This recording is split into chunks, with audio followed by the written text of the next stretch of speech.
Là, normalement, je dois avoir de la place. Voilà, là, j'ai de la place. Je sais même plus quelle heure il est, moi, du coup. Si je vois bien, il va être 3 heures de l'après-midi, à 5-10 minutes près. Bon, bah, j'ai pas dormi de toute la nuit, hein, à cause des voisins, encore. Bonjour à tous mes abonnés, aux frères et sœurs et aux amis. Ouais. Si c'est tous les jours comme ça, moi, on va finir. J'ai le cœur qui commence à déconner, hein, par la fatigue. Ah oui, on va dire comme ça, on va la faire crever. Je préfère rigoler. Je plaisante, enfin, non, je peux en mourir de la fatigue, ça peut me... Hein, je commence à avoir des problèmes au cœur, que je sais ça me l'a fait, hein, comme je faisais de... j'ai eu plusieurs voisins qui m'empêchaient de dormir, je faisais de la dépression et parce que non, je faisais beaucoup de sport, tout ça, et puis j'étais jeune, donc voilà, beaucoup de sport, et puis je me donnais à fond, donc puis je buvais beaucoup de café, alors là c'était des litres de café que je buvais. Et à force de pas après j'ai fait une dépression, hein, parce que les voisins m'empêchaient de dormir, donc je tenais plus. On peut appeler ça une dépression, hein, à force de pas dormir, on craque, quoi, le corps il craque, il n'en peut plus. J'étais obligée de prendre des somnifères pour dormir. Ouais. Je sais pas si c'est sain d'esprit de prendre des pareilles merdes. J'avais pas le choix en tout cas, hein. Je dois les attirer, les pervers narcissiques, hein, parce que j'en ai croisé plus d'un. Hein. Enfin bref. J'avais dans les 20 ans, bon ben voilà, là aujourd'hui j'en ai bientôt 60, hein, c'est plus du tout la même chose, hein, on n'a pas la même force ni cocasse. Hein. Ouais. J'ai subi pas mal d'opérations et puis on m'a mal soigné et puis voilà, j'ai des antécédents à cause de ça. Bah, surtout les dents, ouais. Ça rime bien. Ouais. Bon, bah, je vais reprendre ma lecture, moi. Hein, ben, il fait beau, mais c'était bizarre ce matin. Enfin, bref. Voilà. Toute la nuit, j'ai eu le droit à la télé à fond. Et puis là, il en a refait aussi. Hein, mais là, après, il a éteint. Soit qu'il est parti, ou soit qu'il fait dodo. Quoi. La chienne, elle pleure, mais il répond pas. On remarque, je vois des fois, il s'en va, je m'en rends pas compte. Parce que des fois, il ouvre sa porte pour que la chienne aille dans la petite courette. Là, mais des fois, non, il s'en va. Donc voilà, soit il dort, ou soit il est parti chez son copain, là, par là-bas. Et la chienne est toute seule, elle pleurniche. Mais il a arrêté sa télé, je dis, il a arrêté son son, je dis, il va faire sa sieste. Bah, s'il dort pas la nuit, lui, il est comme tout le monde, hein, il est obligé de récupérer dans le jour. Hein. Ouais. Alors, j'y vais. Nag Hammadi, j'en suis là. Alors, certes, l'hypothèse faisant de Marie-Madeleine l'épouse de Jésus, ou du moins sa disciple la plus importante, est ancienne, mais elle a été renforcée depuis la découverte en 1945, près de Nag Hammadi, en Égypte, de 46 documents remontant au IIe siècle. Mais il s'agissait de versions de textes bien connus de nombreux universitaires et d'autres experts bibliques. L'évangile de Pierre, l'évangile de Philippe et l'évangile de Marie. Marie-Madeleine. Ces documents déjà tardifs ne sauraient présenter une véracité plus grande que bien d'autres et les anciennes interprétations abusives n'ont pas plus de valeur que les nouvelles. Foutez-vous de la gueule du monde. Il ne reste pas moins vrai que Marie-Madeleine est la femme la plus présente du Nouveau Testament. Elle est la première témoin. Elle est le premier témoin de la résurrection de Jésus, ce qui déjà lui donne une importance considérable. Il y a consensus parmi les théologiens pour la décrire comme l'une des disciples du Christ. Elle était disciple, elle était l'apôtre des apôtres et elle était l'épouse du Christ.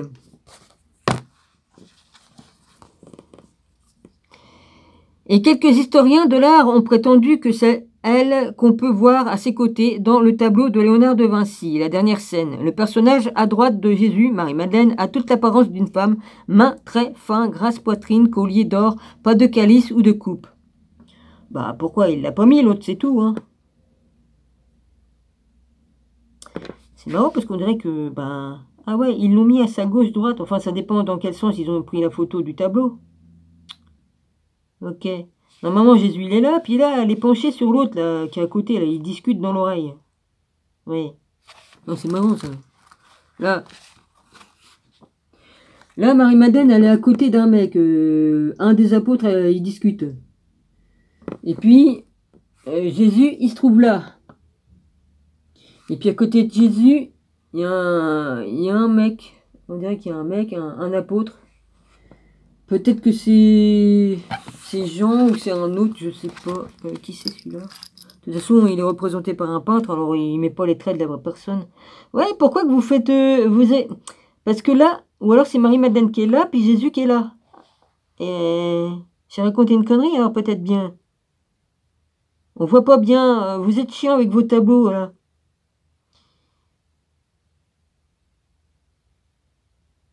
C'est bizarre.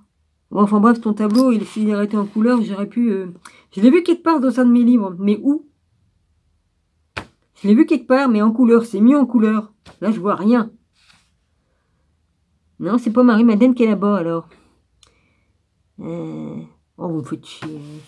Je peux jamais... Voilà, je vais arrêter là. Bon, j'essaierai de la trouver parce que Léonard de Vinci, ils en parlent dans mon livre. J'irai rechercher et elle est dedans. Elle est dedans. Et en couleur. Alors... De vin devant Jésus sur la table de la scène pour son sacrement du pain et du vin. Les pains également ne sont pas rompus. On a dit que l'Église identifia le disciple que Jésus aimait à Jean et s'efforça d'occulter la présence de Marie-Madeleine. Lors du dernier repas, il aimait plus que tous les autres. Et il l'embrassait sur la bouche. C'est bien de son épouse qui parle, de Marie-Madeleine. Il va quand même pas embrasser un homme sur la bouche. Bon, en Russie, ils le font, mais bon, ça n'a rien à voir. Ce qui n'est ni nécessaire, ni erroné. Pourquoi Simon, il était si jaloux que ça, hein? La misère qui m'a fait quand j'étais Marie-Madeleine. Hein? Et puis Judas, n'en parlons pas.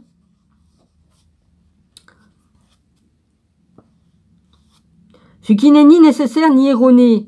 Ah oui, notre Seigneur, il lui a appris des leçons qu'il nous a pas données. Il lui a donné des leçons à part qui... Bah voyons, c'est pas de la jalousie ça. Ni erroné, on ne sait pas, seulement la légende marque l'histoire et des faits non avérés peuvent avoir des conséquences aussi grandes que des vérités reconnues. Oui, le Vatican, il a fait sa propre vérité de lui-même. Ouais. Bah oui, s'ils avaient la conscience tranquille, ça leur plaisait pas, on falsifie les écrits, on les brûle, on brûle même les gens avec eux, hein, tant qu'à faire, vas-y. Hein. Vaut mieux éliminer tous ceux qui savent la vérité. Hein. Mais ils pourront jamais éliminer Dieu, Dieu est immortel. Ouais. Donc, ils peuvent faire tout ce qu'ils voudront, hein. Dieu est Dieu, il est toujours, le Père Céleste, il est toujours là-haut. Hein. Bon.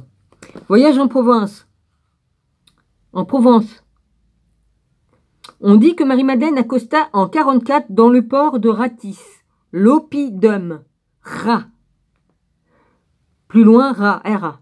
Devenue Sainte Marie de la Mer en Camargue, et que ce soit vrai ou faux, ceci a eu des effets importants, tout en participant grandement de la légende du Graal, ne serait-ce que par la déformation de l'origine de Guillot, venant de province et devenant de Provence. Cette trace de modification n'est pas forcément une falsification, comme on a pu le dire, mais simplement l'effet de certaines convictions bien établies.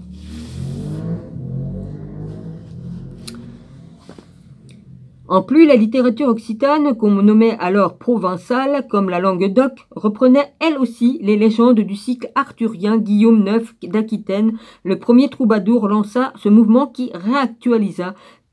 Plus tard, ils ont oublié de mettre le L. Ben oui.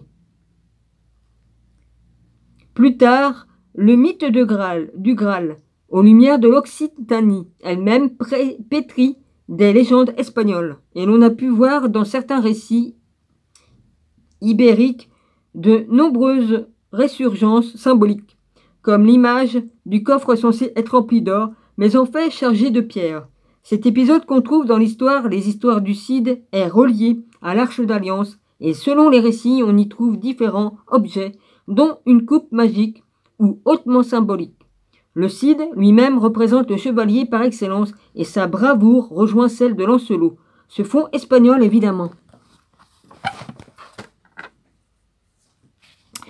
Les voyages de Marie-Madeleine dans le sud de la France, tableau de Giotti, dit Bondone, N-E, 1266-1336, a servi d'intermédiaire à une nouvelle percée de l'influence des contes arabes. Ainsi, la figure du héros celte puis chrétien s'est alors complétée par le biais de l'Espagne, tandis que les constats interculturels dus aux croisés renforçaient cette parenté pour devenir l'une des bases de la littérature occitane.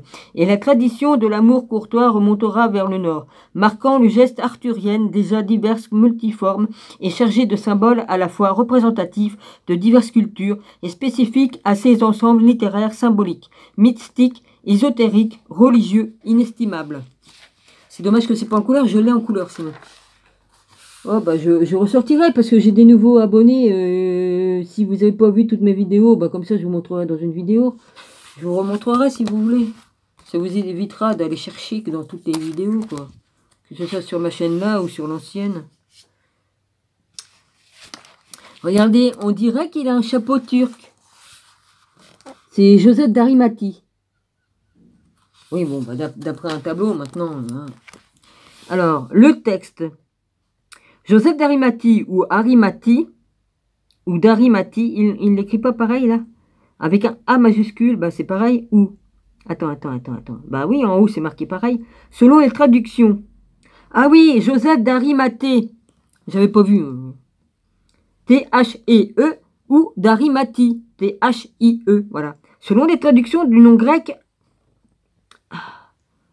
Oh merde, non, mais il y a des traits. Attends.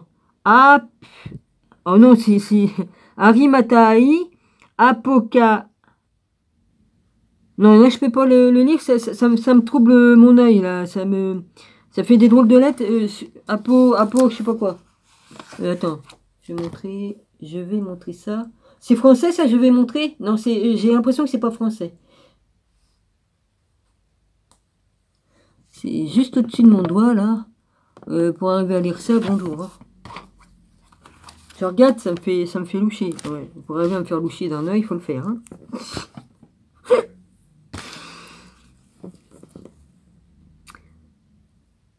Alors, je vais essayer. C'est des U ou UW. Ça a l'air d'être API ou APU, API ou A. Non, même pas. C'est même pas la peine. Arimathai Metaia, voilà, est un personnage clé de la légende du Graal. On le trouve tout d'abord dans le Nouveau Testament, avant qu'il n'apparaisse dans le roman du Graal. Il demande à Ponce Pilate de pouvoir récupérer le corps de Jésus après la crucifixion. Voyons ce qu'en disent les évangiles. Alors c'est marqué 38. Après cela, Joseph d'Arimathée, qui était disciple de Jésus, mais en secret, par crainte des Juifs, demanda à Pilate la permission de prendre le corps de Jésus. Et Pilate le permit. Il vint donc et prit le corps de Jésus. Numéro 39. Nicodème, qui auparavant était allé de nuit vers Jésus, vint aussi apportant un mélange d'environ 100 litres de myrrhe et d'aloès. Numéro 40. Ils prirent donc le corps de Jésus et l'enveloppèrent de bandes avec les aromates comme c'est la coutume d'ensevelir chez les Juifs. Or, il y avait un jardin dans le lieu où Jésus avait été crucifié, et dans le jardin un sépulcre neuf où personne encore n'avait été mis. Numéro 42. Ce fut là qu'ils déposèrent Jésus. Jean 19.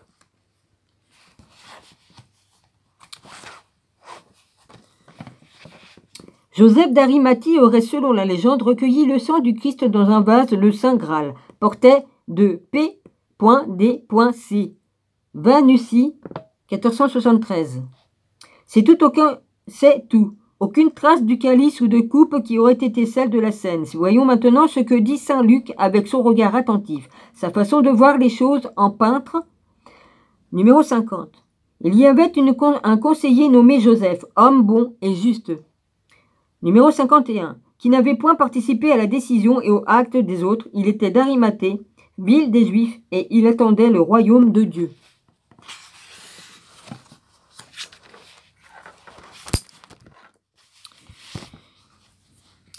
Cet homme se rendit vers Pilate et demanda le corps de Jésus. Ça, c'est le numéro 52. Numéro 53. Il le descendit de la croix, l'enveloppa d'un linceul et le déposa dans un sépulcre taillé dans le roc où personne n'avait encore été mis. C'était le jour de la préparation et le Shabbat allait commencer. Numéro 55. Les femmes qui étaient venues de la Galilée avec Jésus accompagnèrent Joseph, virent le sépulcre et la manière dont le corps de Jésus y fut déposé. Numéro 56. Et s'étant retournées, elles préparèrent des aromates. Et s'en étant retournées, elles, au pluriel, préparèrent des aromates et des parfums, puis elles se reposèrent le jour du Shabbat selon la loi.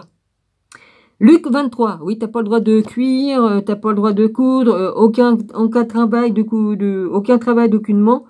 Donc, la veille du Shabbat, tu dois préparer ta bouffe et puis tout ce qu'il faut. Et bon, vaut mieux que ce soit froid parce que tu n'as pas le droit d'allumer de feu. Donc voilà, tu prépares tout ça, ta bouffe. Voilà. Je fais court. Numéro 50. Le soir étant venu comme c'était la préparation, c'est-à-dire la veille du Shabbat, 51, arriva Joseph d'Arimathée, conseiller de distinction, qui lui-même attendait aussi le royaume de Dieu. Il osa se rendre vers Pilate pour demander le corps de Jésus.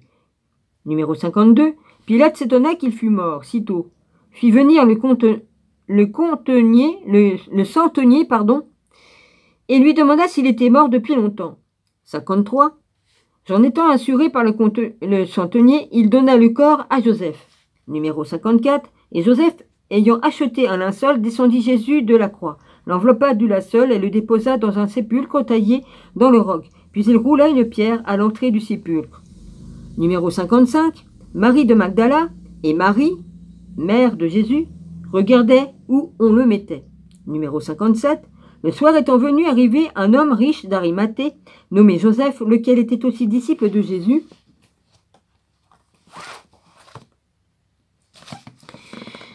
Numéro 58. Il se rendit vers Pilate et demanda le corps de Jésus, et Pilate ordonna de le remettre.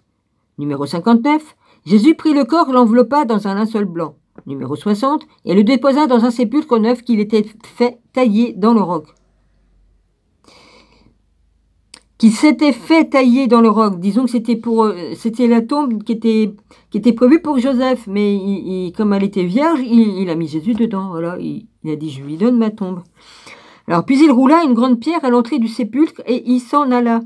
Numéro 61, Marie de Magdala et l'autre Marie étaient là, assises vis-à-vis du sépulcre. Matthieu 27. Toujours aucune trace du calice, mais Marie-Madeleine le présente dans les actes de Pilate. Les conséquences de la dévotion de Joseph d'Arimathie sont bien décrites et évoquées. 11,3 sur 20, un homme appelé Joseph, membre du conseil. Il était d'Arimathie et il avait foi dans le royaume de Dieu. Il s'approcha de Pilate et lui demanda le corps de Jésus. Puis il le descendit de la croix, le roula dans un linceul tout blanc et le plaça dans une tombe taillée dans le roc, où personne encore n'avait été mis. 12.1. Quand ils surent que Joseph avait demandé le corps de Jésus, les Juifs le cherchèrent. Après, il manque un mot. Les Juifs appoignèrent Joseph et décidèrent de le faire garder jusqu'au lendemain du Shabbat. Sache bien, lui dirent-ils, que seule l'heure nous empêche de te châtier, puisque le Shabbat commence. Mais sache-le, aujourd'hui tu ne mérites pas même une sépulture. Nous jetterons ta chair aux oiseaux du ciel. Il manque un mot. Ils se saisirent de Joseph et l'enfermèrent dans une maison sans fenêtre, postèrent des gardes à l'entrée et scellèrent la porte. Ah oui, il y a eu le miracle, ils ont été délivrés, je crois. C'est là qu'ils ont été délivrés. Derrière laquelle Joseph était captif. 12.2. Au Shabbat, chef de la synagogue, prêtres et lévites convinrent de se réunir à la synagogue le jour suivant. Les délibérations commencèrent tôt. Quelle mort affligerait-on à Joseph? Ils décidèrent de le faire comparaître séance tenante. Mais quand ils ouvrirent sa porte, ils ne le trouvèrent pas à l'intérieur. Bon, j'en ai parlé il n'y a même pas une minute. Hein? Oui, Dominique, elle a étudié, mais elle retient bien.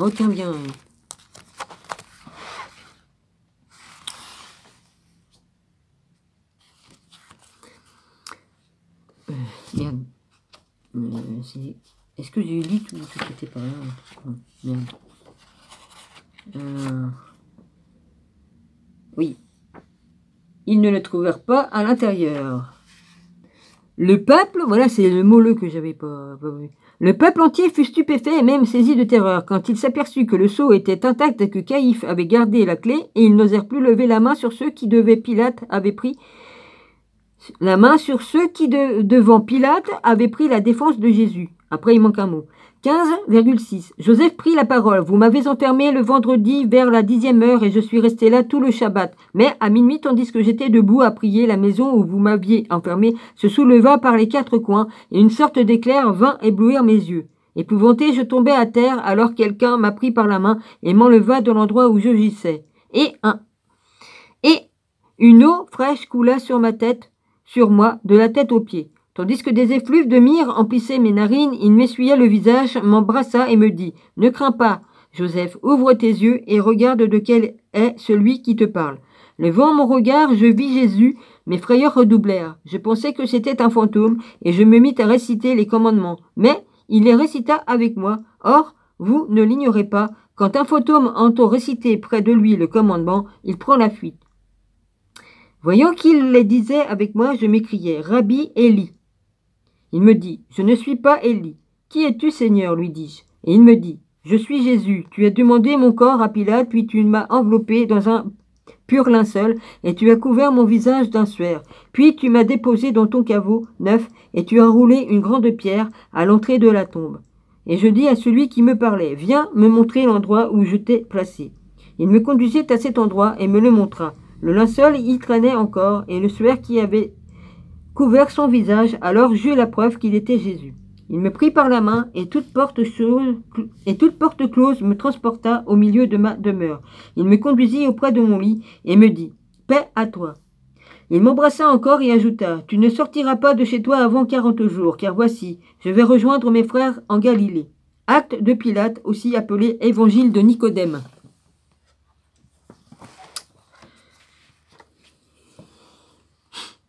La légende du Saint Calice avant la quête du Graal. Comme on le voit, aucun texte ne mentionne la coupe, pourtant selon la légende, Joseph d'Arimathée aurait recueilli le sang du Christ dans un vase. Le Saint Calice, le Saint Graal de la légende. C'est pourquoi certains pensent que la version de Wolfram d'Ingenbach est plus fiable, en évoquant une pierre tombée du ciel, ce qui n'est pas satisfaisant. Une légende se juge par sa destinée, non par son origine. D'ailleurs, comme on le voit ici, ses origines sont souvent entremêlées, confuses, disparates, et les récits originaux, souvent trop marqués par un terroir unique, ne peuvent acquérir l'universalité des grands thèmes mondiaux. Même si les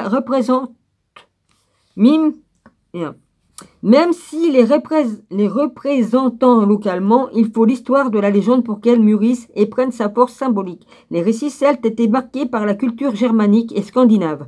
Il a fallu le renouveau d'une christianisation avec un fort apport gréco-romain, arabe et acadien pour que tout se résolve et exprime la grandeur d'une civilisation. Et la civilisation, toute civilisation est faite de ces mélanges et apporte.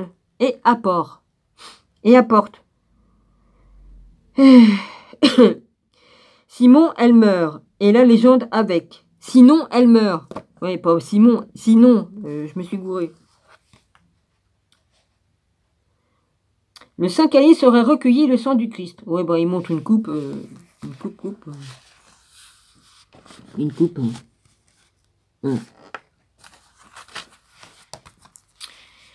Alors, la scène à Pilate.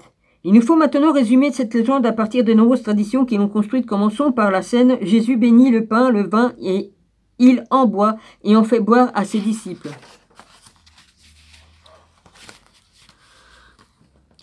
Dans une coupe. Jusque-là, tout correspond aux évangiles. Mais voici qu'un homme, Pilate, selon certaines versions, s'empare de la coupe, et ce sera de cette coupe que Pilate se lavera les mains. On voit que l'affaire se complique singulièrement, car à la pureté et à la grandeur s'ajoute celle du mal, de l'indifférence de Pilate, du refus de la responsabilité. La coupe, si c'est bien celle qu'offrit la reine de Saba à Salomon. Comme par hasard, Seigneur Jésus, hein? La reine de Saba et Salomon passe décidément des mains des rois à celles des pauvres. Et Par ses voyages, elle acquiert une densité symbolique, une énergie mystique à nul autre pareil. Elle se charge des forces de tous ceux qui l'ont touchée, et c'est ainsi qu'elle a pu devenir aussi puissante, à tel point qu'elle a assuré, par exemple, la longévité prodigieuse de Joseph d'Arimathie. Ensuite, Pilate donne la coupe à Joseph d'Arimathie, en même temps qu'il l'autorise à ensevelir Jésus, en compagnie de Nicodème, et c'est alors que dans la coupe, il recueille le sang qui coule des blessures de Jésus. Joseph. Ça me fait penser à la légende de Joseph de Balsamo. C'est marrant, ça. Je sais pas pourquoi. Et Murée. Nous avons vu dans les actes de Pilate comment les Juifs furieux voulurent arrêter Nicodème qui a eu temps de s'enfuir. Mais voici que Joseph est saisi et muré dans un pilier creux de la maison de Caïphe. Le grand prêtre, on ne sait où se trouve la coupe, probablement dans les mains de Caïphe. C'est ensuite que Jésus apparaît à Joseph, lui confie la coupe et lui annonce qu'il sera délivré. Mais pour certaines versions, Joseph demeure 30 ans dans son étroite prison. Ceci sans nourriture ni eau. Nous trouverons déjà une thématique de l'ermitage et de la scène dans cet épisode où se joue le triomphe de la vie sur la mort. Mais ceci n'est pas sans évoquer les 7 dormants qui demeurent ainsi enfermés dans le sommeil comme dans une caverne absents au monde pour ne pas être persécutés et qui, toujours selon la légende, seront enterrés à leur vraie mort avant que le corps défunt de Sainte Marie-Madeleine les rejoigne et veille sur eux dans les sépulcres communes.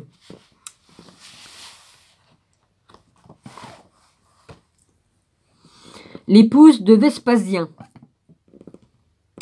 30 ans plus tard, donc, Vespasien, qui n'a rien à voir avec la véritable empereur historien, portant ce nom, conquérant romain, envahit la contrée. Son épouse est sans doute sensibilisée par l'avancée du christianisme. Un songe l'avertit de la présence d'un homme dans une muraille. Grâce à l'intervention de cette femme, on retrouve Joseph d'Arimathie et on le libère. Comme dans de nombreux textes hagiographiques, Vespasien, son épouse, et toute sa famille se font baptiser. Joseph part avec Marie-Madeleine, entre autres compagnons, ceci en emportant que la coupe.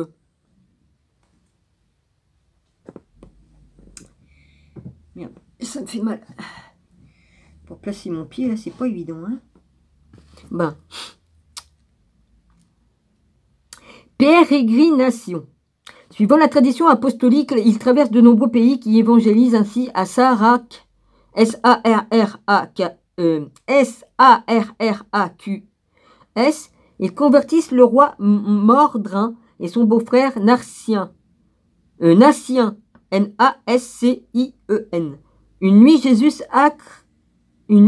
sacre lui-même comme évêque Joséphée, fils de Joseph. Il passe par la province, remonte fond des détours, prêche vivant 1001 aventures avant d'arriver au bord de la Manche ou de la mer du Nord. Ceux qui portent le coffret contenant la coupe marchent sur l'eau. Joseph met sa chemise sur l'eau et toute la troupe est portée par cette chemise qui s'agrandit sans cesse. Ils arrivent en Bretagne et nomment alors la coupe Graal. Je vous signale que là, il y avait un passage à l'époque, hein, c'est au Moyen-Âge que tout a s'effondré. Il y avait un passage que tu pouvais passer à pied. Hein. Il y a eu un cataclysme au Moyen-Âge. Ça, ils n'en parlent pas. Hein. Sinon, tu pouvais aller en Amérique à pied. Hein. Ouais. Le meilleur chevalier.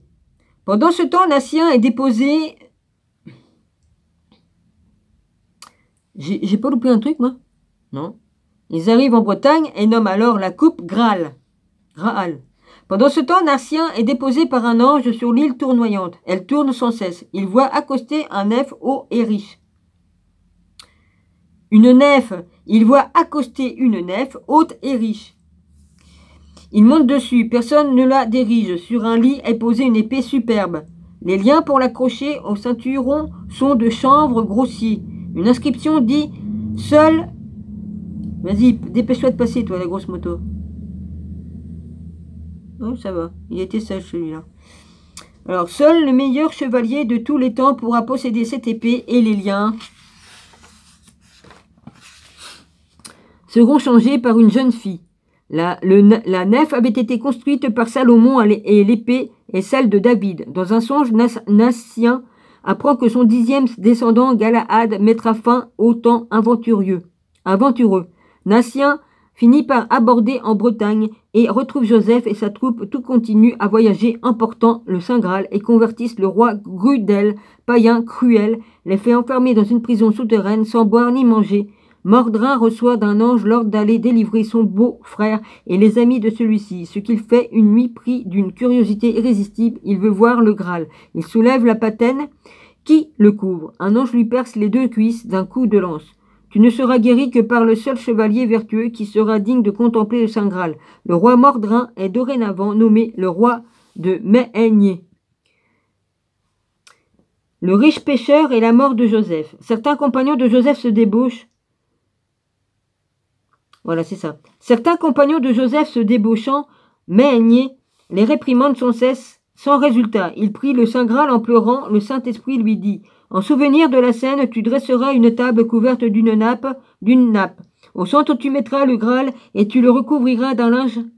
Joséphée siégera à ta droite tout en faisant une place vide pour commémorer celle de Jésus.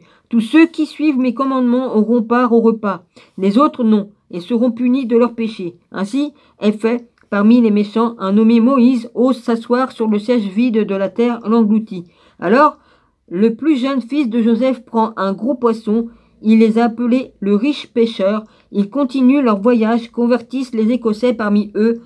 Orcan, ça doit être Orcan, O-R-C-A-N, ancêtre de Gauvin. Ensuite, Joseph meurt. Avant sa mort, Joséphée trace sur le bouclier du roi de Méhénier une croix avec son propre sang. Elle restera toujours rouge et vermeille. Joséphée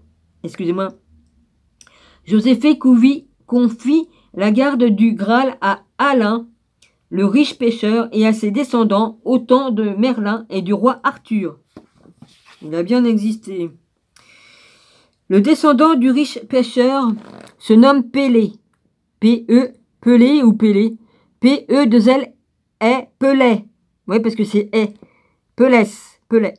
P-E-2-L-E-S.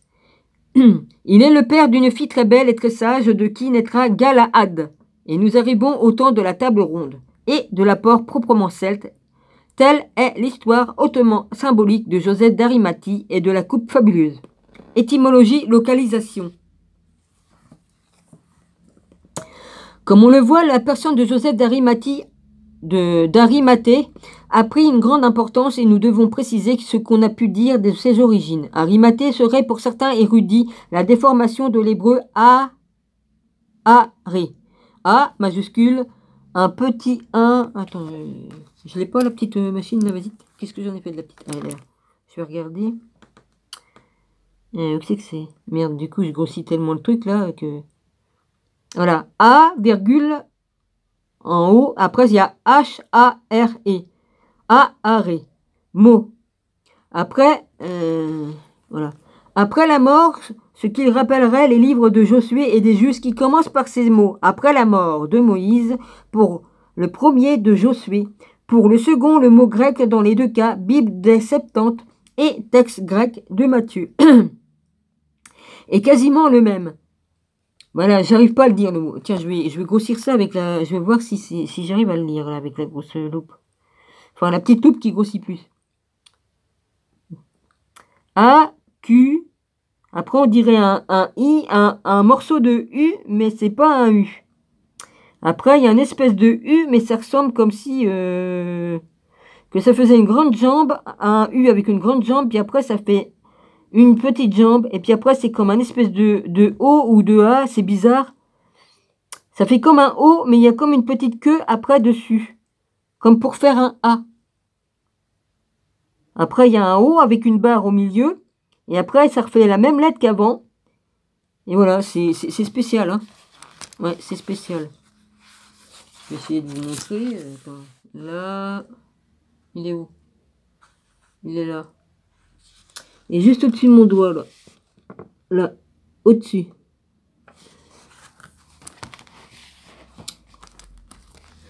Alors. Armateia, dans la Septante. On identifie habituellement Arimathée et l'actuel village de Rentis, au nord-ouest de Jérusalem. Arimathée est peut-être le lieu dont il est parlé dans le premier livre de Samuel 1, 2.1. dévotion courageuse. Ainsi, il nous faut bien penser que l'idée même du Graal identifié au Saint Calice ne peut provenir de la tradition écrite évangélique connue toutefois. La tradition orale a bien pu le mentionner et faire vivre cet épisode au travers des siècles. De toute façon, le personnage de Joseph d'Arimathie présente une symbolique touchante, une dévotion courageuse, une certaine tendresse. On dit que sa grande longévité est due au Graal. Dans la légende celte, on constate de nombreuses variantes avec ceux qui précèdent. Joseph, avec son beau-père Bron, accompagné de son fils Alan, apporta le Graal à Glastonbury, ville identifiée avec Camelot. Plus tard, le Graal disparut et sa quête fut la grande affaire des chevaliers de la table ronde. Seul Galahad eut la faveur de le voir en son entier. Il lui fut donné par Joseph d'Arimathie, désigné comme un évêque mort depuis plus de 300 ans. Cet homme prit le corps de notre Seigneur entre ses mains et l'offrit à Sir Galahad, qui le reçut avec joie et humilité. Croix celtique. Ouais, j'allais vous le dire, croix celtique.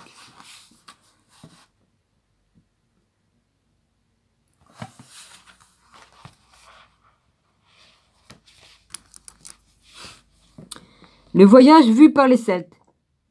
Excusez-moi. Toujours pareil, hein, bon. Digestion, hein, bon. Les églises d'Orient au nord se membrent de Sanhédrin, disciples de Jésus. La légende en Occident le fait d'abord venir en Gaule avec Lazare, Marthe et Marie avant de partir pour l'Angleterre. Et là, tout va commencer. Mais la mythologie celte modifie la légende que nous avons résumée ci-dessus. En effet, d'autres versions précisent que Merlin avait construit pour Uther, Pendragon, une fabuleuse forteresse dans laquelle se trouvait la fameuse table ronde. Autour d'elle, 150 chevaliers pouvaient s'asseoir. Elle attendait Joseph car une place spéciale y était réservée pour le Graal. Mais la coupe disparut en raison des péchés des habitants du lieu et c'est ainsi que pour le retrouver, les chevaliers d'Arthur se lancèrent dans la célèbre quête du Graal. Correspondance. Joseph est considéré comme l'apôtre de l'Angleterre de la même façon que Marie-Madeleine est celle de la Provence. La symbolique de la forteresse rejoint celle de la tour, mais aussi du tombeau que Joseph prépara. La table ronde a maintes fois évoqué celle de la scène, qui n'est pourtant pas souvent représentée, avec cette forme. Mais les deux tables se répondent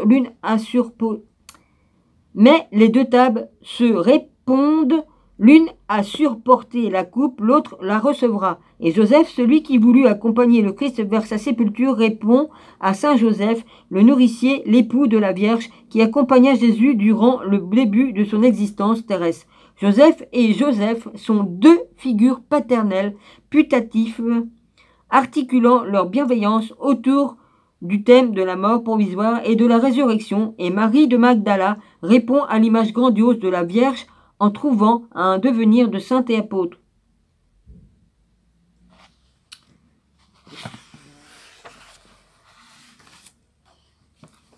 La paix. Ces rôles portent une profonde symbolique et l'on doit considérer que les personnages celtes de l'histoire de la quête du Graal sont aussi en correspondance avec les personnages hébraïques du Nouveau Testament. Ceci à partir du moment où la légende pouvait trouver sa complétude dans une civilisation achevée, faite des influences chrétiennes sur un fond ancien de paganisme. Les 12 chevaliers se retrouvèrent sous le signe des apôtres et la paix pourra advenir grâce à leur action. Où se trouve le Saint Graal ? Le Saint Calice est-il le Saint Graal ? Le canon de la messe romain nous indique que lors de la consécration du vin de l'Eucharistie, les papes prenaient un calice et déclaraient de toute la force de la foi. Accipien et Hunc praeclarum calicem in sanctas ac venerabil manus suas. Le Seigneur, prenant aussi le précieux calice dans ses mains, sainte et vénérable. Ce calice, plutôt que prenant un calice ainsi, était-il affirmé que le calice utilisé par les papes à Rome était le même que celui utilisé par Jésus, et la tradition catholique stricte semble s'opposer à celle du Graal. Cependant, on ignore comment le Saint Calice serait parvenu au pape. On suppose généralement que c'est Saint Pierre qui l'avait apporté au Saint Marc, a décrit le miracle provoqué par Saint Marc, le gnostique, qui a versé du vin blanc dans son calice et qui est devenu rouge. Oh, ça c'est facile à faire comme miracle, hein. Je vous le fais, hein, si vous voulez. Hein. Tu mets une teinture qui n'a pas de couleur dedans, puis ça donne la couleur au vin que tu veux. Hein. Après avoir prié, une autre hypothèse est que Saint Pierre l'aurait apporté à Antioche et qu'un évêque d'Antioche l'aurait ensuite apporté à Rome. Cependant, beaucoup pensent que cela ne contredit pas la légende du Graal, laquelle ne date pas ces épisodes qui seraient en fait très anciens. Et datant d'un tout premier temps du christianisme, le Moyen-Âge l'aurait ainsi actualisé.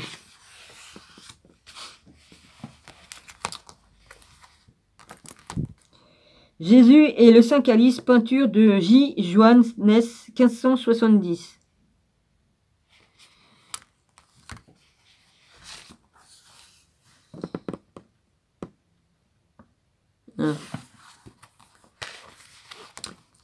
Vous auriez pu y mettre les cheveux. Bah, remarque, je peux pas voir si les cheveux vont derrière le dos, mais en tout cas, ils allaient à moitié dos, hein, ils étaient très longs, hein, les cheveux. Bah. Difficulté. Ainsi, une autre histoire est née, parallèle à la quête du Graal, seulement elle pose de sérieuses difficultés à qui voudrait savoir exactement où se trouve le vase. Qu'il soit le calice de la Seine, le vase de Joseph d'Arimathie, celui offert à Salomon par la reine de Saba, ou le lave-main de Pilate, car il existe plusieurs saints calices et nous rejoignons le calice problème des reliques par lequel on s'interroge sur l'anatomie des saints d'autrefois. Il y a au moins les 4 jambes de Saint Blaise et d'autres vénérables patriarches semblent avoir été dotés de plusieurs têtes. Oh, ben j'avais peut-être une tête interchangeable, hein, comme avec mes poupées mannequins. Excusez-moi. Relique. Le Christ lui-même n'est pas exempt de curiosité anatomique confinant à la tératologie. En effet, le Saint-Sépulcre serait conservé à l'abbaye de Charroux, Vienne, mais aussi à Saint-Jean de Latran, à Rome, où il fut volé en 1527, puis retrouvé 30 ans plus tard. On le trouve aussi en Saxe, dans le diocèse de Chartres, dans la cathédrale du Puy en Valais, à Metz, à Conques, à Anvers, une confrérie destinée à sa dévotion, ce qui fait beaucoup de prépuces pour un seul homme. Oh bah putain, il avait plusieurs zizi, hein. Allez putain, vous faites fort les mecs, hein, quand même, hein. Fut-il le Fils de Dieu, les objets ne sont pas en reste. Au Moyen-Âge, les objets dont on croit qu'ils ont été en contact avec le Christ se comptent par centaines, voire par milliers. À Rome, Sainte Marie Majeure conserve le Saint Berceau en Lorraine, en possède le Saint Foin qui a servi à l'aménager. On compte 13 cruches, bien que les Écritures n'en rapportent que 6, ayant servi aux noces de Ghana, où le Christ a changé l'eau en vin.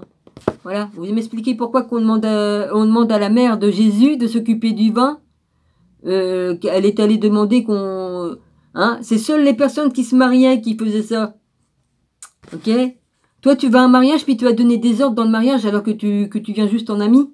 Hein, réfléchissez un peu, réfléchissez. Les noces de Ghana, c'était le jour du mariage de Jésus avec Marie-Madeleine.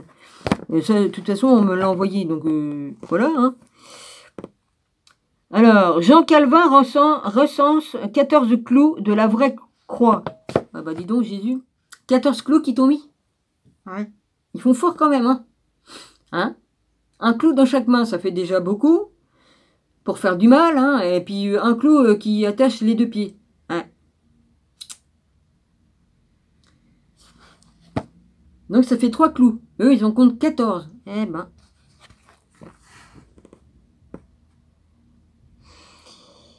Disséminés dans autant d'églises. Selon une légende gitane, il y en avait 4, mais le dernier destiné au cœur n'aurait pas été utilisé par les Romains. Ah, il y avait un clou aussi pour le cœur. Et du coup, non, ça n'a pas été fait. Ah, bah, il a quand même pris la lance, hein, dans le cœur.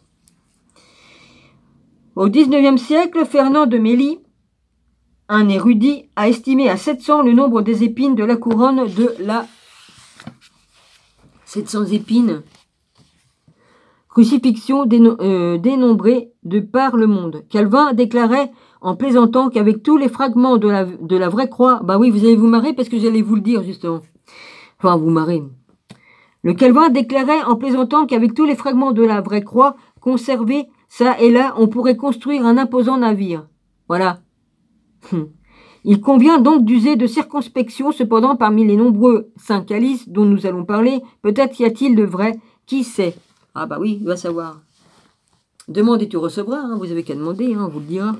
Ben, Le Saint-Calice de Valence. Pendant la persécution de l'empereur Valérien, le pape Sixte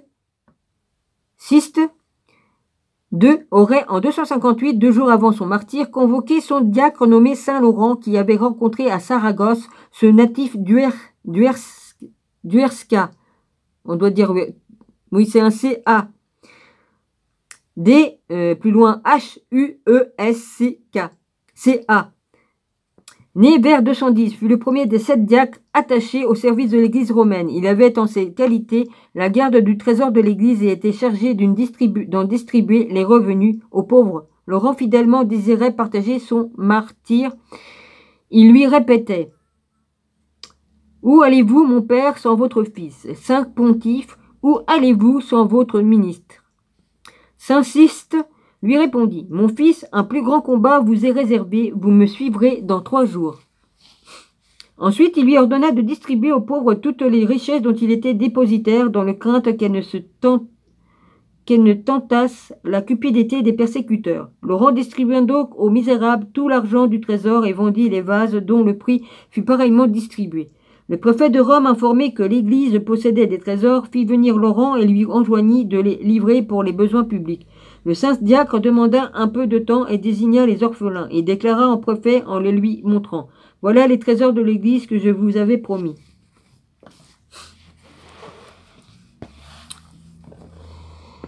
Fou de rage, le préfet prévint Laurent que les tortures qu'il aurait à souffrir seraient prolongées et que sa mort ne serait qu'une lente et terrible agonie. Il le fit d'abord déchirer à coups de fouet, puis étendre et attacher sur un gril, de manière à le brûler, à petit feu. Laurent subit le supplice sans crier. La légende veut qu'il ait dit « Ce côté est assez rôti, tourne-moi sur l'autre côté. » Il avait de l'humour. Saint Laurent n'avait cependant pas vendu tous les vases de l'église. Il avait fait expédier le Saint-Calice à ses parents dans sa ville natale. Les parents de Saint Laurent habitaient encore là. Oh, c'est marrant, Saint Laurent aussi. Saint Laurent au Québec aussi. Hein? C'est marrant ça, Canada, Québec, oui. Hein? Oui, je suis toujours... vas-y, hein. Petite ferme familiale qui est l'actuel ermitage de la Vierge de Loreto. Le calice fut remis à la cathédrale de Duesca. D, virgule devant le haut, le D plus haut, plus loin, H majuscule, U, E, S, C, K, C, A. Pourquoi tu dis K parce que... Conquête musulmane. En 712, les musulmans vinrent conquérir l'Espagne. Les Maures auraient recherché le Saint-Calice, certains prétendant que, déjà, il était chargé d'une symbolique annonçant le Graal, comme on peut en discerner les traces dans la culture arabe. La cathédrale de Huesca n'étant plus un abri sûr, l'évêque Assisios quitta la ville en 713 avec le Saint-Calice, voyageant vers les Pyrénées du Sud en passant par plusieurs chapelles, églises et monastères. Grotte de Yebra et Baza. Lieu de martyre de Sainte Orosia. Chapelle Saint-Pierre de Ciressa, ou Ciresa, je sais pas s'il y a qu'un S, donc...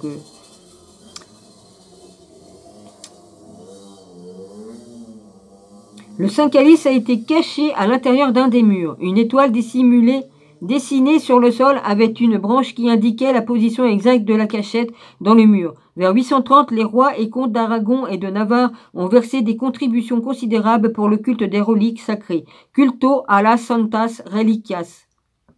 Église Santa Maria a Santa Cruz de la Seros.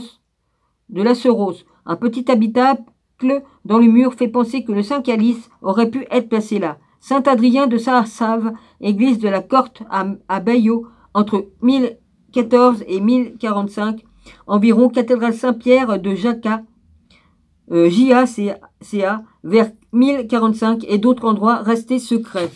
Oui, ça dépend, hein. Secret. Église de Saint-Adrien de Sassave, témoignage. Bon, je vous la montre. Après, il y a le monastère de Saint-Jean de la Pena.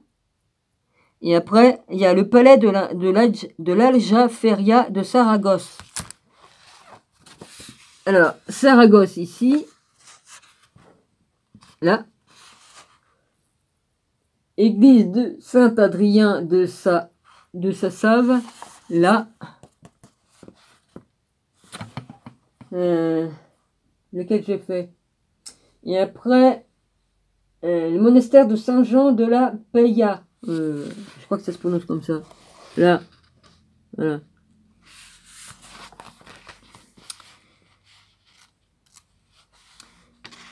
Je l'ai lu tout ça, moi, vas-y.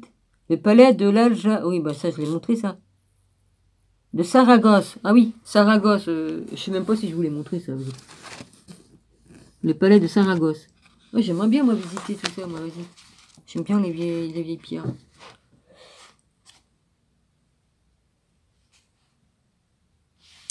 Alors. Bon, alors. Calice de Pietra. Ah oui, bah ça, je l'ai lu. Soit calice de pierre dans lequel notre Seigneur Jésus a consacré son sang précieux. Ensuite, le saint calice fut transféré dans la chapelle de la résidence du roi à Barcelone. On le retrouve à Valence en 1416 dans le palais du roi Alphonse V d'Aragon. Et le 14 mars 1437, ce dernier remet le saint calice à la cathédrale de Valence. Oh, je l'ai vu, la cathédrale de Valence, dans des vidéos. Alors... Le saint calice aurait été caché dans la cathédrale de Valence pendant plusieurs centaines d'années.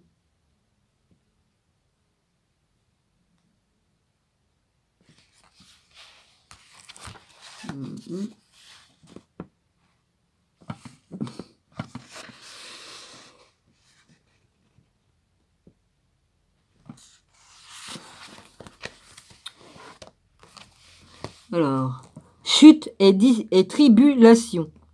Le 3 avril 1744, lors de la service de la Semaine Sainte, le saint calice échappa des mains de l'archiprêtre Don Vicente Frigola Brizuela et tomba, se fragmentant en deux. Ce fut un choc pour toutes les personnes présentes et dont Vincent en mourut quelques jours plus tard. Il fut réparé par un célèbre bijoutier de l'époque, Louis Vincent, et la fracture ne se remarque plus, hormis 2 petites fissures. En mars 1809, le saint calice a quitté Valence pour Alicante, en craignant qu'il soit volé par les troupes napoléoniennes. Il retourna à Valence en février 1810 pour les mêmes raisons. On le cacha à Ibiza, puis il retourna à Valence en 1813. En juin 1936, durant la guerre civile, les républicains dévastèrent les églises. Le saint calice fut remis à une fidèle, Maria de Vanaclocha, qui le camoufla dans du papier journal et le plaça dans une armoire. Les républicains le cherchèrent sans le trouver. Il fut alors dissimulé sous une dalle. Le 30 mars 1939, peu après la victoire de Franco, le saint calice fut remis aux autorités. Après encore quelques autres péripéties, il retrouva sa place au sein de la cathédrale Jean-Paul II et Benoît XVI célébrèrent la messe en s'en servant.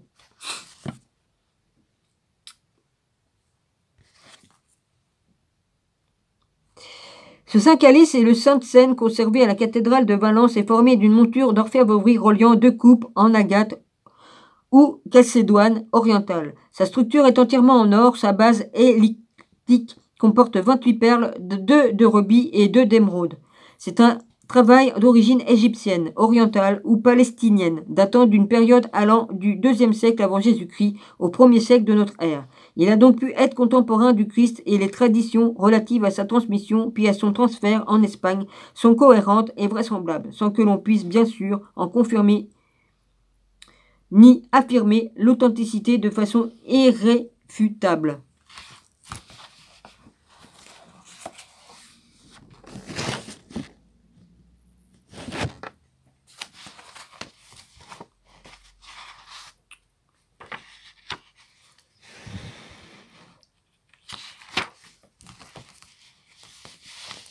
Alors, le Saint Graal à Valence.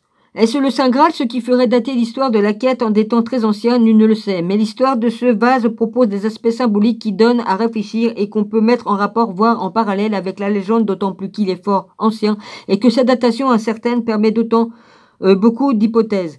Cette troublante imprécision permet toutes les suppositions, tandis que le fait que la partie la plus ancienne soit une pierre relie la version de Chrétien de Troyes à celle de Wolfram d'Enchenbach. Le Graal serait à la fois pierre et vase. Sacro Catino. Lors du partage du butin par les croisés en 1001 à Césarée, les Génois reçurent une coupe assez grande de forme hexagonale et de couleur verte que l'on croyait taillée dans une énorme émeraude. Ouais, c'est pour ça, moi, que je le croyais aussi, moi, ça. La symbolique de la pierre est encore précieuse. Sous l'influence des poètes on se mit à penser que cette coupe pouvait bien être le plat de la scène. Le Sacro Catino, de ce fait l'objet acquit une valeur unique, 12 chevaliers furent commis à sa garde, et une loi punissait de mort quiconque endommageait le relique sacré. Bonaparte se permit de s'en emparer et de l'envoyer à Paris au cours du transfert. La coupe se cassa et on s'aperçut alors que ce n'était pas une émeraude, mais du simple verre fondu. En 1247, le patriarche de Jérusalem offrit au roi Henri III d'Allemagne cette coupe ornée d'émeraude et censée provenir de Nicodème et de Joseph d'Arimathie, coupe qui fut également considérée comme étant le Graal. Sa légende va encore plus loin que la christianisation de Robert de Boron, puisque cette coupe, avant de servir pour la scène, aurait été offerte par la reine de Saba au roi Salomon pour être placée dans le temple. Là où était construit pour abriter l'arche d'alliance, ce coffre contenait les tables de la loi, les 10 commandements reçus par Moïse au Sinaï durant la campagne d'Italie menée par Napoléon Bonaparte. Il fut dérobé à la cathédrale point. Moïse au Sinaï, point. Oui.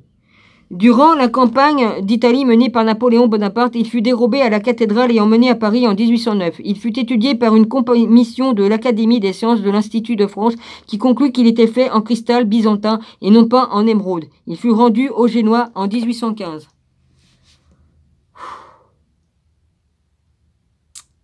Ouais,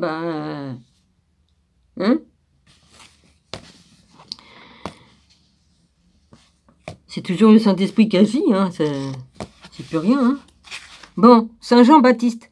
Pour d'autres, le Sacro Cantino n'est autre que le plat sur lequel fut déposée la tête de Saint Jean-Baptiste réclamée par Salomon. On voit que la christianisation opérée par Robert de Boron a suscité de nombreuses légendes avec autant de variantes pour chacune. Mais Robert de Boron ne va pas si loin pour lui, il s'agit d'abord de la coupe de la Seine. Et c'est dans ce même calice que Joseph d'Arimathie aurait recueilli le sang du Christ qui coulait d'une blessure au flanc droit provoquée par le soldat Longin avec la sainte lance.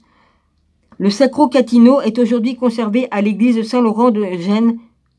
C'est un plat vert translucide. Au Moyen-Âge, on le croyait taillé dans une émeraude. Il s'agit en fait d'un plat de verre de couleur verte, travail byzantin selon les uns, islamique selon les autres. La datation en est donc trop tardive pour qu'on le considère comme authentique, encore qu'il y ait des accords à ce sujet. Le Saint-Calice de Jérusalem. Au fil du temps, de nombreux vases ont été assimilés au Saint-Calice, comme par exemple un vase d'argent conservé à l'église de Saint-Sépulcre à Jérusalem. Cette œuvre d'art a été décrite par un moine irlandais et par quelques autres auteurs ecclésiastiques. Il n'en reste aucune trace. On pense que cet objet a disparu au cours de l'une des nombreuses prises et pillages de la ville sainte. Pour ceux qui croient qu'il s'agit du véritable Graal, il est caché quelque part et seul un cœur pur pourra le retrouver. Oh, je veux bien aller le retrouver, moi, si vous voulez. Oh la vache, ils vont dire, oh, à cela joue. Non, je me la joue pas.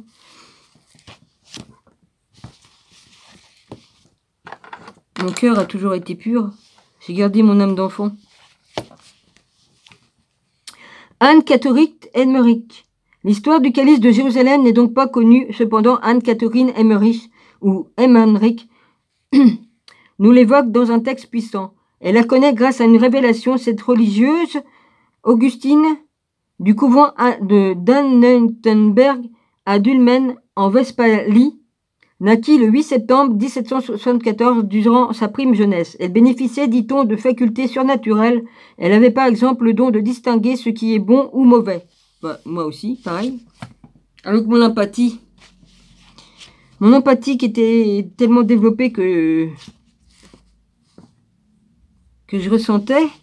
Rien qu'en pensant à une personne, je pouvais savoir, et si la personne m'écrivait, par exemple, c'était pas, hein, je suis capable de voir si une personne est bonne ou pas bonne, et puis, voilà. Et je pouvais avoir des révélations en même temps. Alors, c'est pour ça que ça plaisait pas, ouais, pour certains. Durant sa bénie ou maudit, aussi bien sur le plan matériel que spirituel. Attends, elle bénéficiait, dit-on, de la faculté surnaturelle. C'est pas surnaturel, on l'a tous, ce don. Il suffit de se réveiller, hein, de prendre conscience. Hein.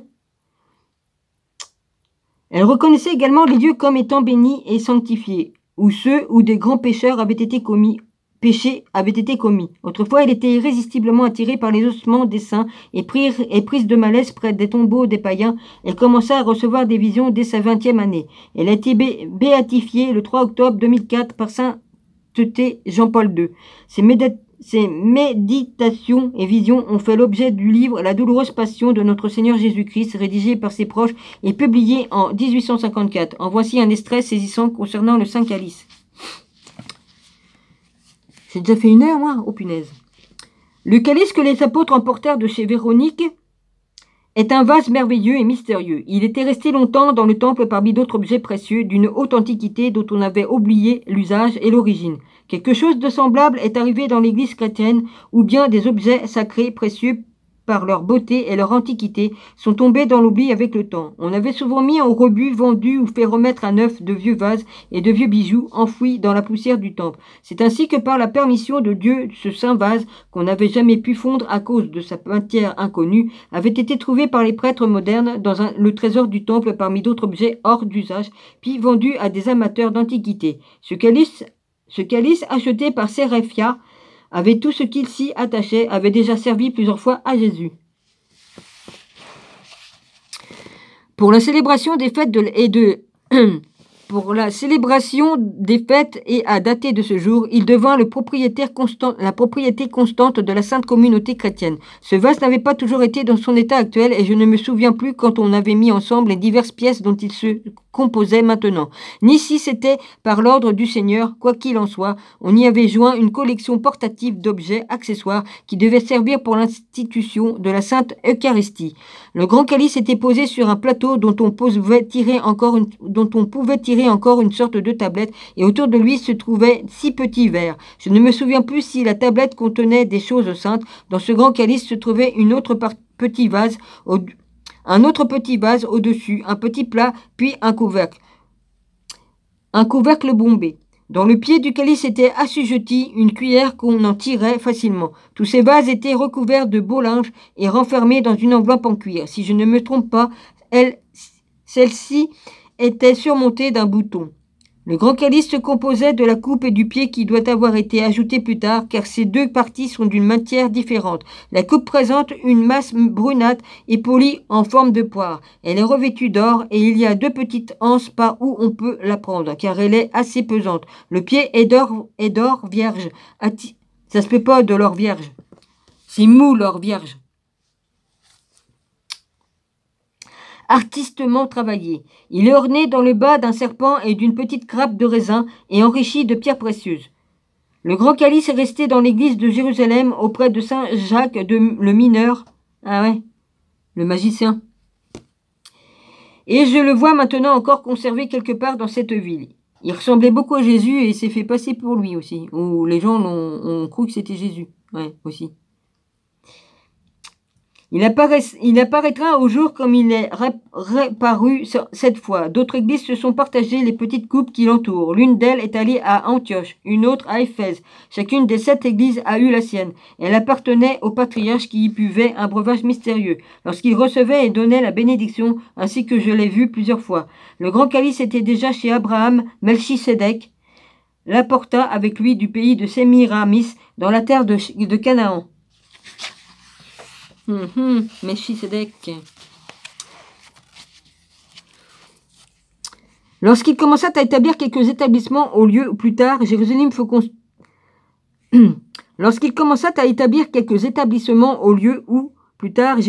construit. Il s'en servit lors d'un sacrifice où il offrit le pain et le vin en présence d'Abraham. Et il le laissa à ce patriarche. Ce vase avait été aussi dans l'arche de Noé. Voici des hommes de beaux hommes qui viennent d'une super ville. Elle est bâtie à l'antique. On y adore ce qu'on veut. On y adore même des poissons. Le vieux Noé, avec un pieu sur l'épaule, se tient dans le côté de l'arche. Le bois de construction est rangé tout autour de lui. Non, ce ne sont pas des hommes, ce doit être quelque chose de plus élevé, tant ils sont beaux et sereins. Il apporte à Noé le calice qui sans doute a été égaré quelque part. Je ne sais pas comment s'appelle cet endroit. Il y a dans le calice une espèce de grain de blé, mais plus gros que les nôtres. c'est comme une graine de tournesol, et il y a aussi une petite branche de vigne. Il parle à Noé de sa grande célébrité, ils lui disent de prendre ce calice avec lui, qu'il y a là quelque chose de mystérieux. Voyez, il met le grain de blé et la petite branche de vigne dans une pomme jeune qui place dans la coupe. Il n'y a point de couvercle au-dessus, car ce qu'il y a mis doit toujours croître en dehors. Le calice est laid, d'après un modèle qui, je crois, est sorti de terre quelque part d'une façon merveilleuse. Il y a là un mystère, mais il est laid sur ce modèle. Ce calice est celui que j'ai vu figurer dans la grande parabole à l'endroit où était le buisson ardent. Le grain de froment s'est développé jusqu'à l'époque de Jésus-Christ. Arrête de me faire chier, toi la mouche. La sœur raconta tout ce qui vient d'être dit du calice dans un état d'intuition tranquille et voyant devant elle tout ce qu'elle décrivait. Souvent, elle semblait lutter contre ce qui se présentait à elle, et pouvait des exclamations mouvantes pendant son récit relatif à Noé. Elle était toute absorbée dans sa vision. À la fin, elle poussa un cri d'effroi.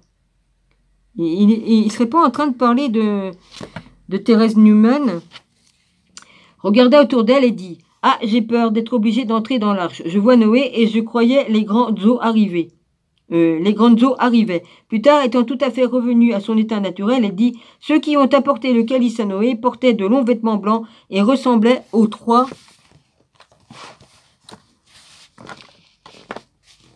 hommes qui marchèrent chez Abraham et lui promirent que Sarah enfanterait. Il m'a semblé qu'ils enlevaient de la ville quelque chose de saint qui ne devait pas être détruit avec elle et qu'ils le donnaient à Noé. La ville même périt dans le déluge avec tout ce qu'elle en contenait. Le calice fut à Babylone chez des descendants de Noé, restés fidèles au vrai Dieu. Ils étaient tenus en esclavage par Sémiramis.